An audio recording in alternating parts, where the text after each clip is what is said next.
what was the most difficult moment that you've had as mayor in the last, not just mayor, as mayor and deputy mayor over the last 19 years? City of Jyväskylä, as I said, is one of the fastest growing and more dynamic and more youthful cities in Finland. And it's not because the city mayor is so youthful and dynamic. It's because of the young people, the students. You are the reason why Jyväskylä is an excellent city.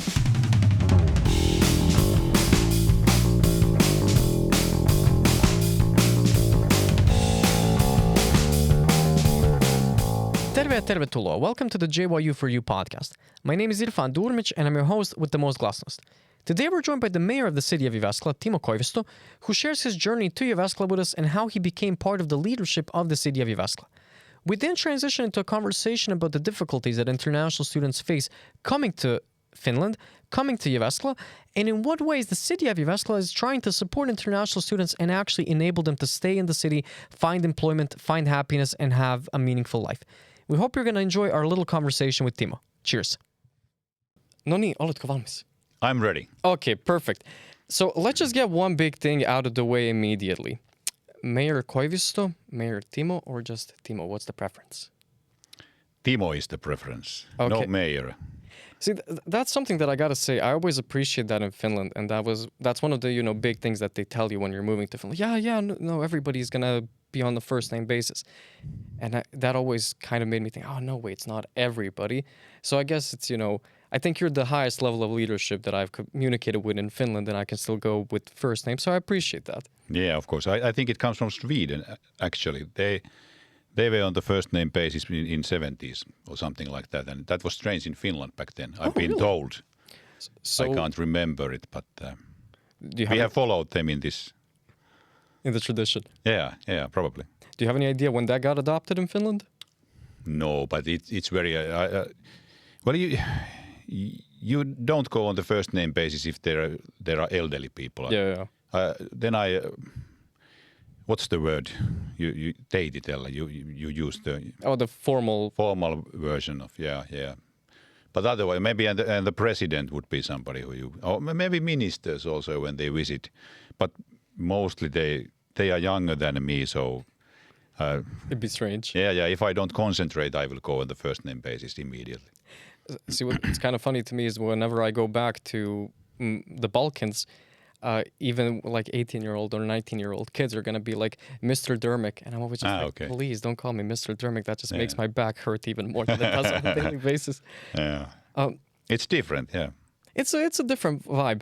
So something that we have in common is that neither one of us is originally from this city. Yeah, that's true. Okay, you can one-up me on one level. You actually are a little bit closer. I'm like 2,000 kilometers away, and you're originally what? How far away is Pirkkala from Jyväskylä? I think it's 150 kilometers or something like that, I think. Okay, so relatively nearby. 130 maybe. But you get there under 2 hours by car, so pretty close. But in Finland it's close. But for example in Europe, if you drive 2 hours, you're very likely in another country than. Maybe if you live in France, it's different. But in central Finland, it's very normal that 2 hours and you are out of your country. Even if. How is it in Bosnia? Oh, let's not go about Bosnian infrastructure. If you drive 2 hours, you've covered your car is wrecked. You've covered about 70 kilometers. Okay. We're still working on the highways and everything. Okay. So you originally started off in Pirkkala, ended up in Turku for your university. Yes, I'm from Pirkkala. It's not so small town, but a town of 20,000 inhabitants close to Tampere. It's in Tampere region.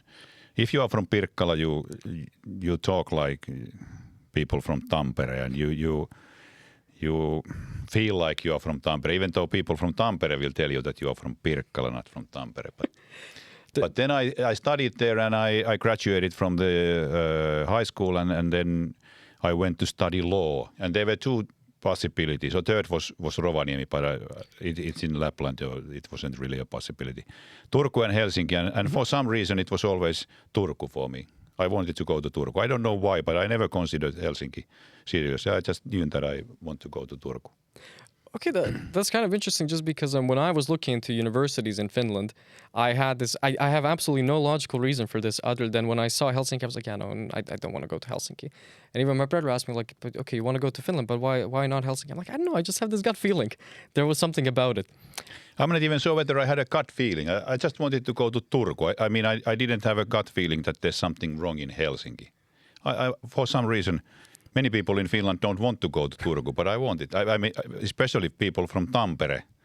There's a little bit of a competition going on between Turku and Tampere, which is what is the second most important city region in Finland. So, but I always wanted to go to Turku, and it was a great choice. It's a great town, great city. Okay. Have you ever at any point considered JYU, or was that not on your mind? Because you couldn't study law in JYU. Okay. I wanted to study law. You can't study law here. Otherwise, maybe I could have. I know you have two sons, right? Yeah. Is one of them at university yet, or? No. Other one is just started Lukio. Is it high school? Is it the correct translation? Well, the translation gets tricky, but we'll just go with Lukio. Yes. And the other one is playing football professionally in Seinäjoki. So. Oh, nice. Yeah. Okay.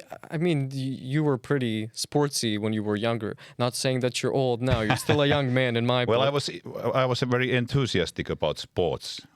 I'm pretty good at basketball, and I played a lot of football and baseball and volleyball also, but they were more on my free time. But basketball I played till I was 27 years old, and when my knee got a little bad, so then I stopped. Ever fully recovered, or is it still? Well, I can play paddle, I can play tennis, but I can't play basketball seriously. What about ice hockey? Ever delved into that, or? Well, in my free time, yes, of course. Everybody at that age in Finland who were interested in sports, you spend a lot of time in ice hockey rink. Is it the correct? Yeah. During winters in Finland, you spend your days there. There were friends there and things like that. But I haven't played ice hockey never in any team.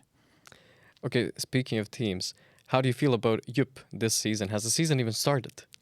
No, it hasn't started. There are some preseason warm-up games, but I'm hopeful. It has to go better than it did last season. But I think that's not the bar isn't very high there, so. We weren't last season, were we? No, we weren't last, but it was the 100-year anniversary of JYP, and they invested heavily on the team, and they wanted to be really good. And yeah, and then I don't know why, but they had to get rid of the coaches, and then everything went downhill. So. That's always. But that's a bad thing because it's a very important for cities in Finland to have a successful ice hockey team, because the ice hockey is the number one professional team sport in Finland. Yeah, it's kind of like that whole identity with baseball teams and football teams in the States. It's this important thing. Speaking of actually the States, doesn't JYP have a relationship with the Boston Bruins or something like that? Or was that? No, I haven't heard about that. Have you? I think I read that somewhere that there was, and this might have been like 10 years ago, because when I was looking up some articles about JYP, they said like strategic partnership with the Boston Bruins or something like that. That's possible, yes, but I haven't heard about it. See, if we were on Joe Rogan, we would have like Jamie as a fact checker. Is it the equivalent of Joe Rogan? See, it would be an equivalent if we had somebody in the background on a laptop fact-checking me all the time. The only thing that we have fact-checking us right now are people in the comments after it gets released. Okay. Yeah. I was told that you were the Joe Rogan of JYU, so that's why I wanted to participate. I'm going to take that as a compliment. I have never listened to Joe Rogan, so I'm not sure whether that's... Just kidding. As a conversationalist, I think he's a great guy. I think he opened up this sphere that wasn't accessible before, because these types of conversations before him, I believe, were just reserved for television. You couldn't just have a casual conversation with somebody, and I think he kind of broke that glass barrier in a sense. Now, some people might consider that a bad thing. Some people are not big fans of him, but you know, every human being has a good side and a bad side. It's how you decide to take it. So let's kind of get a little bit more local. How did you end up in Jyväskylä? Well, it was because of my wife, you could say. It was one of the reasons, maybe the most important reasons. I was working in Helsinki. I was a special advisor to Prime Minister, and then I was a special advisor to the Minister of Finance. And I met my wife. She's from Jyväskylä, and she was a member of parliament. So there was a choice between Helsinki or Jyväskylä. It was either Helsinki or Jyväskylä where you would have to work in order to make your everyday life Easy. easy or at least possible. Yeah. Yes. And then there was this opening of deputy mayor in the city of Jyväskylä, and I thought that that would be an interesting job, and I tried. Okay. So was it Applied for it, yes. So this is like early 2000s, right? Yes, I started 2005, so it was autumn 2004. Okay. Was it strange to go from national politics to local politics? No, I don't think it happens. I'm not sure whether it's very, very often, but the bigger change was that I was a special advisor to a minister. I was more of you were more into politics back then. You're not a politician when you're a special advisor, but you're closer to a politics maybe than you are in the middle of politics and being a civil servant. Now, as a deputy mayor, I was a civil servant. And right now I'm a civil. I don't consider myself a politic anymore. Okay, interesting. Yeah, even though I have to deal with politics in this job. I have a political background. I'm a member of a party, but I'm a civil servant. Okay, I find that distinction very interesting because I haven't heard that conceptually before.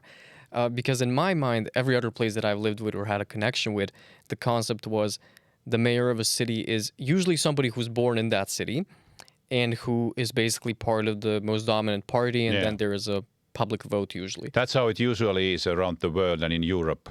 And in Finland, traditionally, it hasn't been like that. We have this system where most of the mayors, even mayors of big cities, are civil servants. They aren't members of the city council. They may have been sometime, some of them, but they aren't. They haven't been chosen for the period of the city council. But now, for something like 10 or 15 years, it's been possible. I think maybe almost 20 years, it has been possible for a city to choose this European or international model of mayor. And in Finland, Helsinki, Tampere, and Turku, the biggest cities, you could say, they have this system where they choose where the mayors are politicians, and they are chosen for the period of the city council, and they are usually the number one politicians of a biggest party in the city council. Oh, okay. See, I immediately have like mixed feelings about that. I can probably understand why, the bigger cities have that type of a system, but this is just my personal opinion, after learning about this, 20 seconds ago.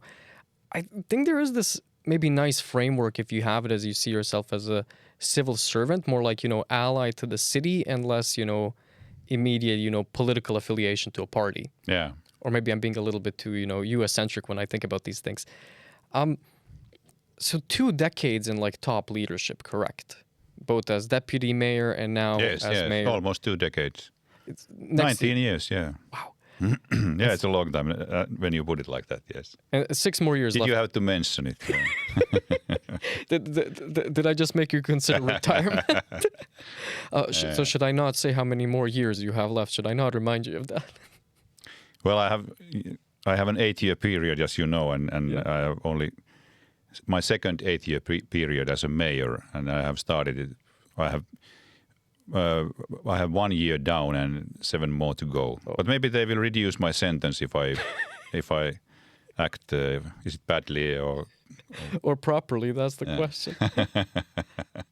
So, what was the most difficult moment that you've had as mayor in the last, and not just mayor, as mayor and deputy mayor over the last 19 years? The most difficult moment, experience, challenge. Well, of course, there have been challenging moments. Well, yeah, maybe. Well, it's easy to point out. We tried to sell a minority of our energy company, Alva, Jyväskylä Energia back, the energy company of the city of Jyväskylä, and and we had a very good our members of the city council and the politicians of the city were backing the case, but it owns our water. What is it? Vesilaitos, water supply system. Yes, and there was a national movement to stop the sale, privatizing the water production, even though we would have sold only a minority of the. It was a pretty tough experience. We had to back down, and it's not easy for me to back down with anything. Oh, I can. Okay, I've read about that when you were running in when you were being considered for mayor in 2014, 2015. The way Keski Suomalainen described you was the deputy mayor is the guy who's always active in the background and is usually not willing to back down on a thing because he's very passionate and uses humor effectively. That was the description. Okay. At least according to Google Translate. So Keski Suomalainen, don't sue me if the interpretation is wrong. Yeah. That's a very good description. Yeah. But I'm kind of surprised that you didn't say COVID. Usually people in leadership mention COVID as the big challenge. That's a good question. And cities had a big role during COVID. And also mayors had a big role. I led the COVID response? Yeah, but we had a small group of civil servants and doctors and who were responsible for the restrictions, and we had to react very quickly. And I had to give a lot of interviews in national media and things like that. And there are many people who were asking me, how are you managing? Yeah, managing, and it's very tough for you. But it wasn't. It wasn't tough for me because all the other actions were down. Nothing happened. There were no events during weekends. There were no meetings in the evenings. I just followed the COVID situation, and I wasn't the one doing the actual work. There were doctors and there were nurses who really, that was really hard for them. But it wasn't. It was and I have said this before, but it was an easy period for me because everything else was. There was nothing else going on. It was a very good period for what is it? Recovering. And there were a lot of leaders in private companies who told. One of them told me who had a lot of international traveling days who were flying across the Atlantic. Yeah. And they said that the COVID gave them 10 more years of living time. Wow. It's not but it was a great time for recovery. So it was nowhere near the toughest period for me personally. Of course, it was tough and it wasn't easy. And for many people, it was very dramatical. But if I talk about myself, it wasn't. It was. You could say it was easier than normally. Okay. I guess that kind of makes sense from a leadership perspective, where if you're usually being divided up between so many different things, on a sense, it's, it alleviates the pressure where it's, okay, this is just one thing that I need to focus on. Yeah. And then you get to spend the evenings at home. You get to spend most of the weekends at home because your calendar is very simple. It's COVID meeting on Monday, COVID meeting maybe on Wednesday, some kind of interview to Yle, the national broadcast company, but that's it. Everything else is almost gone. That is such a fascinating perspective. I've never heard one like that before. So this is very and there are a lot of people who were very worried how I'm doing. How do you cope with this COVID thing? Because they saw me in the Yle, they saw me in the local newspaper. We did a lot of video conferences. But only videos by the city to tell what kind of restrictions are going on. Every week we made a YouTube video to tell what's the situation this week. So people thought that I was all the time, I was doing this job, but I wasn't. There were doctors and nurses, and that was not me. You had the experts do their thing. You had to handle the messaging to help those guys. Messaging and coordinating, but that's not so tough. It's not the most difficult thing in the world. No. Okay. So let's switch to this, as some people might consider the most difficult thing in the world. Okay, not maybe the world, but in Finland right now, especially if especially if you read the morning papers. So let's kind of start off with this, and I'm completely shifting in a different direction right now. The city of Jyväskylä in 2022 had its, strategic plan. I'm not gonna quiz you on every point of that. And one Because you know that I know them. So you know it by heart. Why waste time? Yeah, I don't need to check that. Just like, professors don't really need to give me an exam. We know it. And in that statement, strategy, it mentioned that you want to see Jyväskylä grow as an international city, as a center for, culture and education.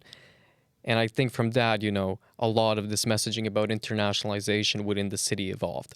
So what I want to ask you is, because everybody throws around the word internationalization so much, what does internationalization and building an international community mean for you as a citizen of Finland, as a local in the city, and as the mayor of the city?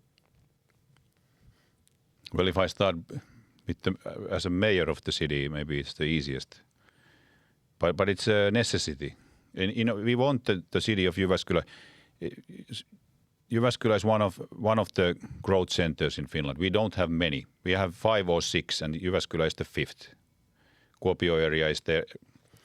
It's growing, but not sure whether it's doing it in the future. And it's not certain in the case of Jyväskylä either. But in order to be a growth center, we need international students. We need international experts. We need people we need immigrants. Because the age structure in Finland is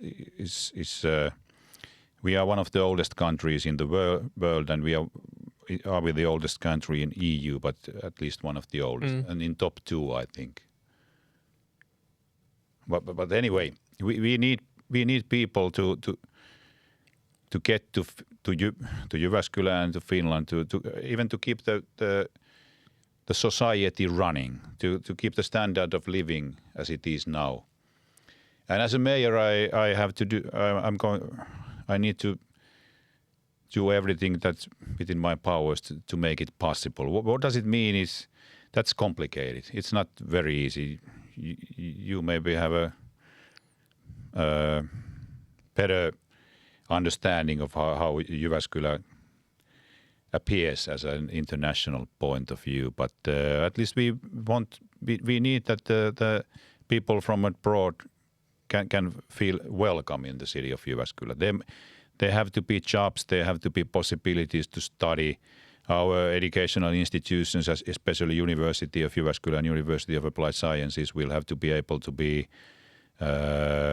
competitive and attractive. Competitive, yes, and they, what is it, houkutella? Oh, that's above my Finnish page. Yeah. I'm getting there. It's well, they need to be able to be seen as interesting and well, competitive is a very good word. And at the same time, the city of Jyväskylä must be seen as a place where you can live or lead a very, very high level life, looking from abroad, which maybe isn't clear for everybody what kind of city this is. And well, I'm not sure whether I answered your question, but what were the other, as a member, as a citizen in Finland and as a citizen in Jyväskylä, yeah. So you gave me the mayor version. Yeah. And what does internationalization mean to you personally? Mean to you? Well, it means that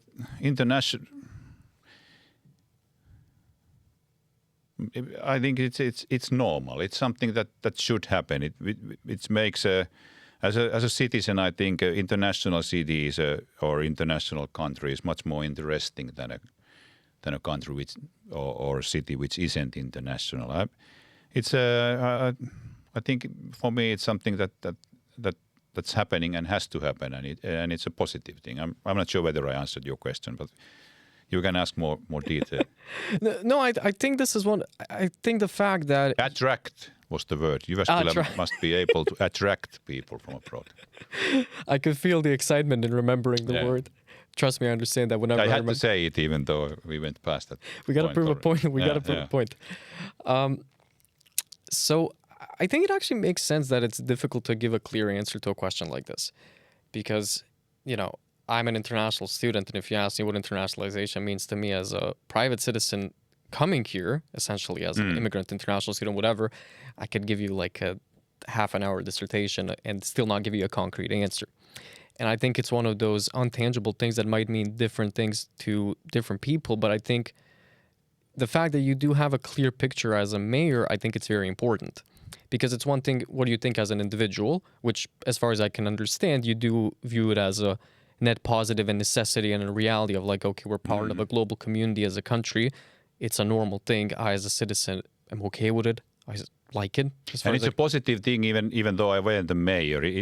Even if it wasn't a necessity, I think it's as I said, it's more funny to live in a city which is international than.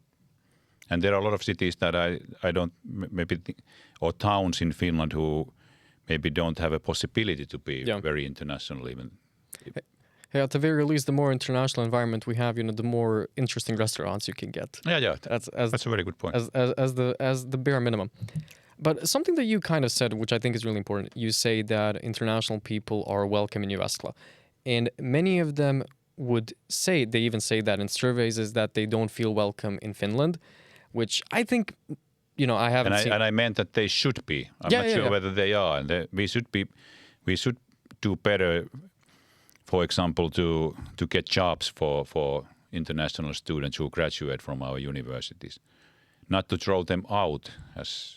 Some people would. Yeah, I mean, isn't the system that if you don't get a work in certain time after your graduation, you... Yeah, there's a big problem right now. I think if you're an international student, there is a possibility that you can get a 2-year visa to look for work, and that's kind of like the relatively new thing. But if you find a job and then you lose that job for whatever reason, now I think actually the government is trying to decide that now. Yeah, it's a 3 to 6 months or something like that. Yeah, and 6 months for if you are in a high-level expert. Yeah. Which, given the... That's crazy. Yeah, no, it's insanity, because even if you're a local person, it's difficult for that, let alone you're moving into it.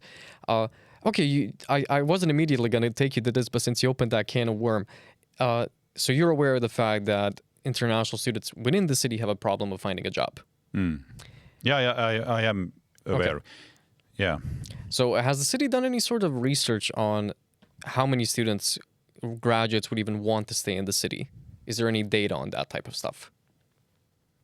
I'm not sure whether we have done that kind of we have done surveys from certain, or the university, I think, has done surveys, for example, from the ICT faculty, how many of those students graduating from there would like to stay in the city of Jyväskylä. Not sure whether we have asked that from international students. Have you been asked that question?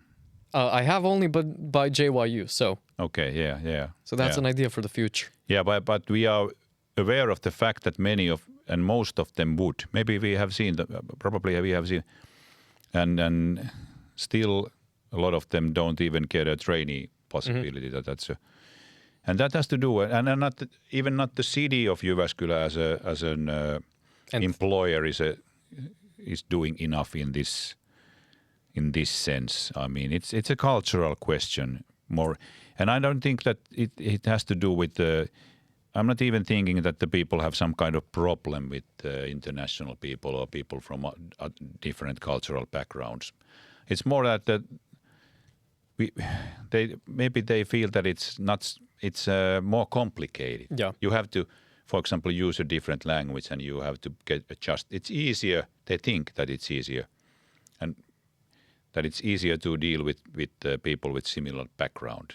So, but there's and we have to do better, and I think we will do better when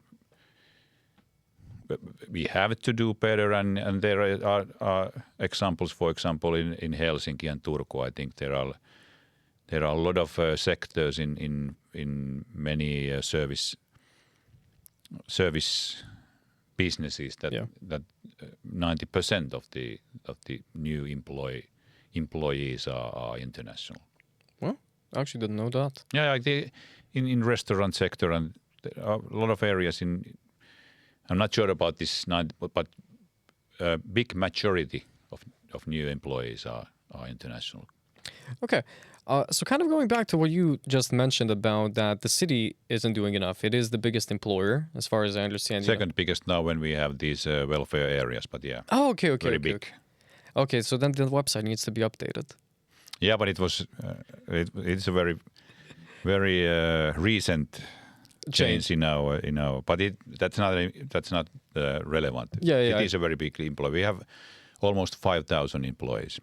So what is something concrete that the city could do to kind of open up this glass barrier? Because, and this is just my perspective, as somebody who had a lot of friends here who were incredibly competent, who got their degrees at a respected institution and they weren't able to stay. And the thing that I see here is kind of like this very strange paradox. You have people who within 2 years get a degree from one of the, leading educational institutions within the country. So they have that valuable thing, which I'm assuming most employers are looking for. Oh, you're a JYU graduate, you're a graduate from YAMK, whatever, you have a degree. Plus, to that, they can add a certain global perspective. So then on the face of it, I think most businesses would say, if you just told them on default, oh, these are the characteristics of an individual, do these people seem interesting for this business? I think most businesses would say, oh, yeah, this seems like something interesting. But I feel like there's kind of like you just mentioned, there's that, I want to say, maybe cultural glass barrier where this is the default and this seems the easy thing. Oh, I know how to do these particular things with this certain group of, locals. Mm-hmm. So you're kind of, it's a routine. I want to say it's a habit. So is there something concrete that the city could do to kind of show, hey, we can take on this risk, we'll have to learn and adapt, but this could be valuable in the long run? Yes, I think there are, and of course we are doing. We have meeting. We organize events in the city hall, for example, for companies and for international students to get to know each other. But we have a lot of discussions with, for example, with Chamber of Commerce and for entrepreneurs organizations, that this is important. But the most important thing, I think, is that we should do it ourselves. We should recruit international people more, and which we are all the time trying to make it the city better in this sense.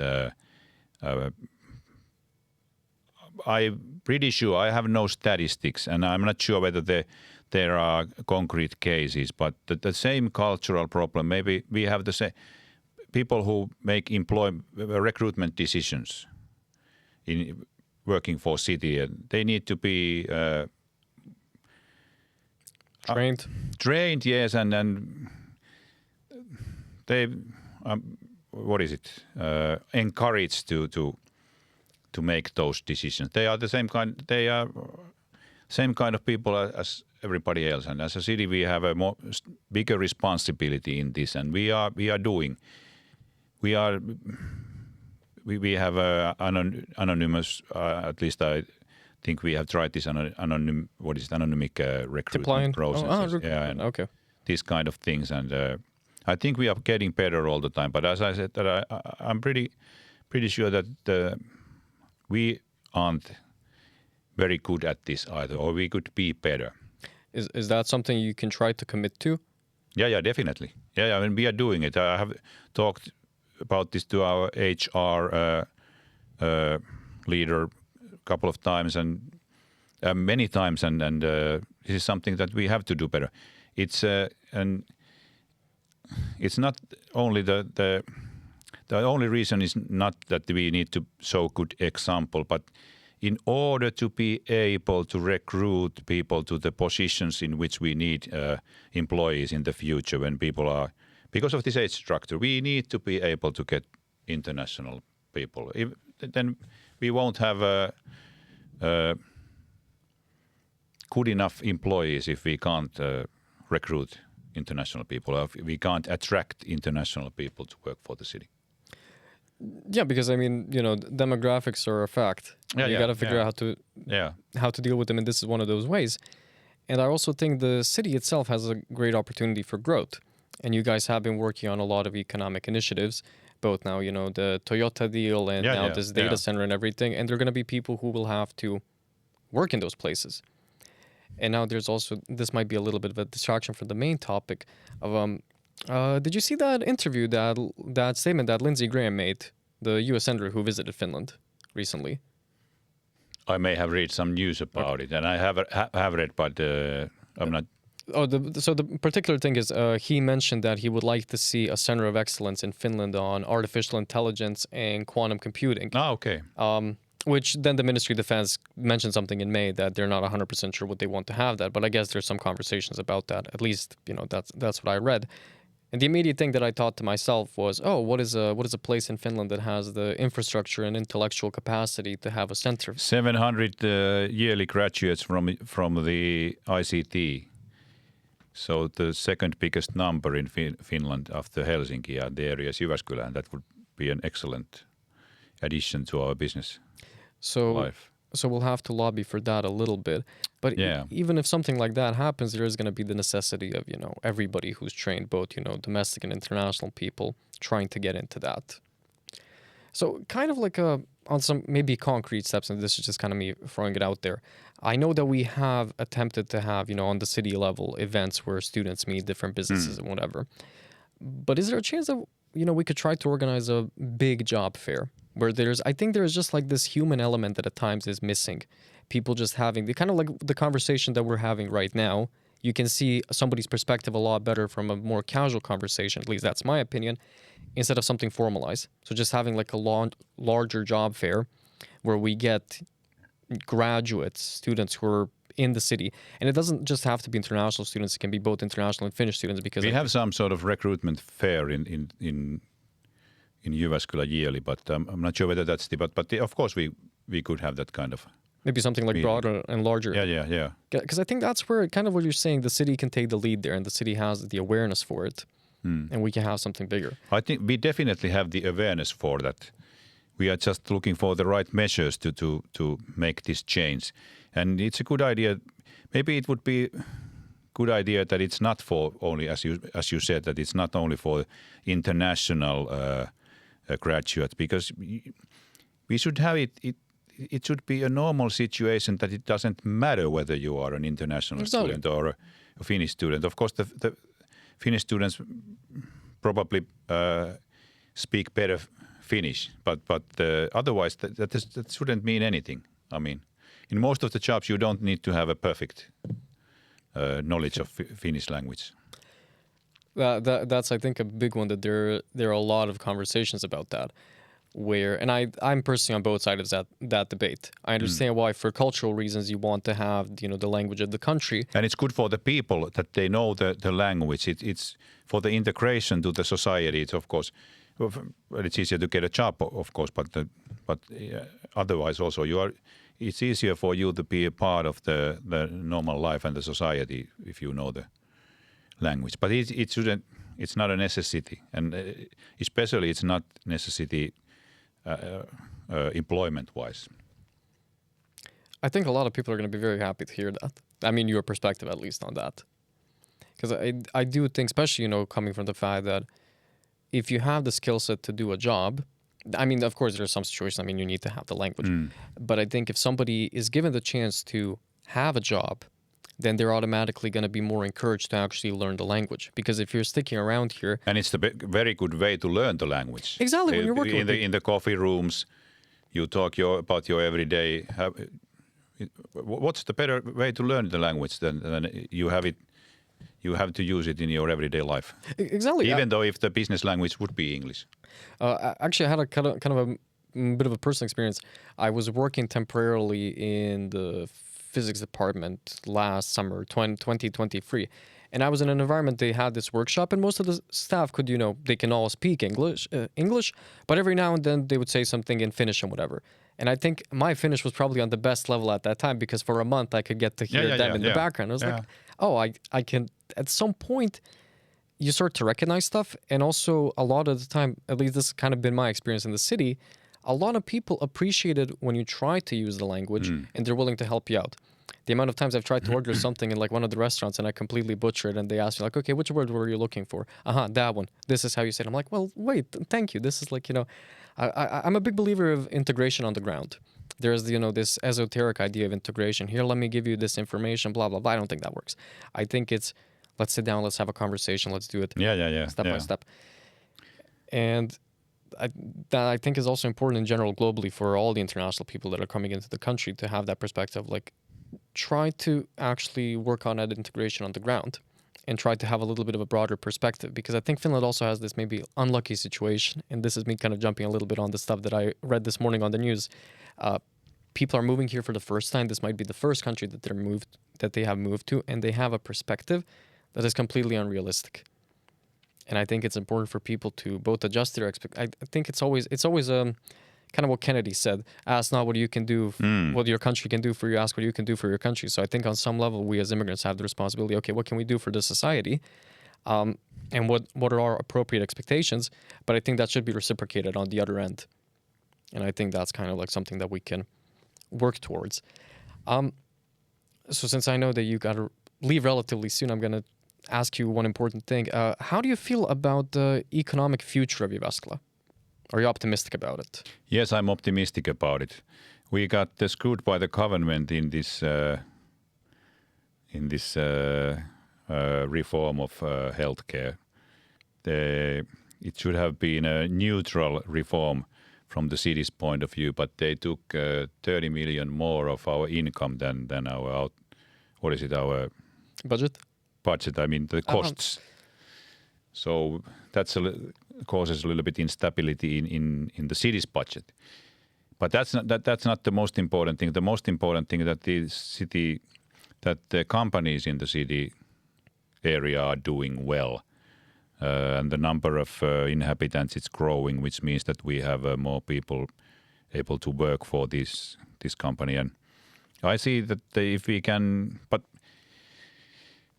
manage if we can keep the city in the growth, this trajectory. Yeah, and in that sense, it's important that we will have to be able to keep the city of Jyväskylä as international. So I'm very optimistic of the future of the city of Jyväskylä. But it's part of my job, of course, to be optimistic. Is there something that you're concerned about in the near term, at least? Well, of course, there are certain things that city's economics is one thing, as I mentioned, and of course we need to be able to compete with other city regions in Finland. The age structure is what it is, so there are fewer and fewer cities and city regions that can be growing and can be prospering in the future, and we have to be able to but I have not any concrete reasons for concern, I would say.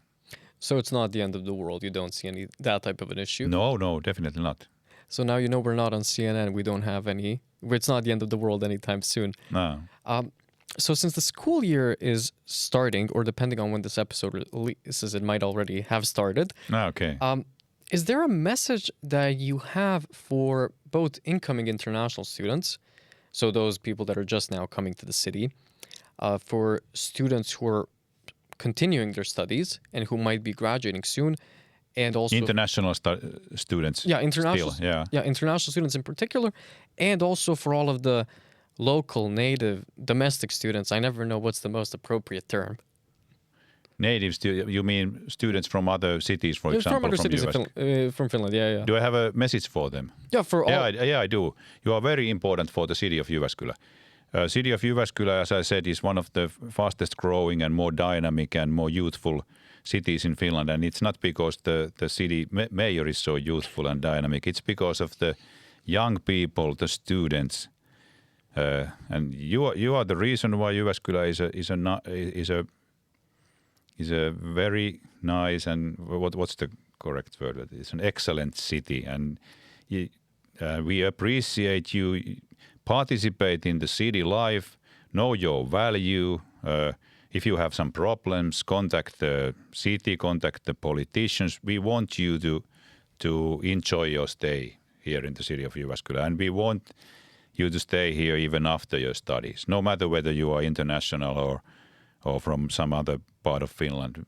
You are very essential for the city of Jyväskylä. I think that's the most perfect and natural place to stop. I really want to thank you for taking the time. You were supposed to ask me about basketball, but then we can make I think we will talk about that for like Yugoslavian basketball. We need another podcast for that. You can be back whenever you want to. We can just have a special episode and talk about basketball. There will be 3 followers when we start about. Yeah, you never know. Decreasing the 2 and 1. Hey, there are always basketball fans. But I really want to thank you for. First of all, I was very pleasantly surprised by your office when I sent the email. I was not expecting to. Well, this is a very important topic. As I said, it's very important for the city of Jyväskylä to be able to attract international students, to be able to contact international students. Maybe we can contact somebody via this podcast. We could shoot them an email. But no, this is exactly kind of. You have to do desperate things too. Desperate measures for desperate times. Yeah. But I don't think we're desperate. I think this is the moment of like where we actually have a moment of, I want to say optimism. And I want to say that I view this as a beginning of a fruitful conversation.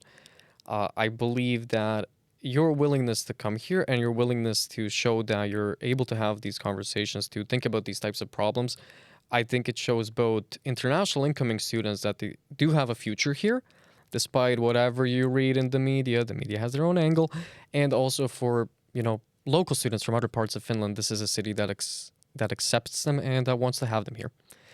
So on that note, everybody, thank you again for watching. Thank you very much for participating. Thank you. If you want to learn more about the city of Jyväskylä, and if you want to learn more about JYU, you can always watch other episodes of our podcast, JYU for You. We're going to have that special podcast soon enough just about basketball and life and whatever. And we hope to see you in 2 weeks again. Kiitos ja moikka. Cheers. Kiitos.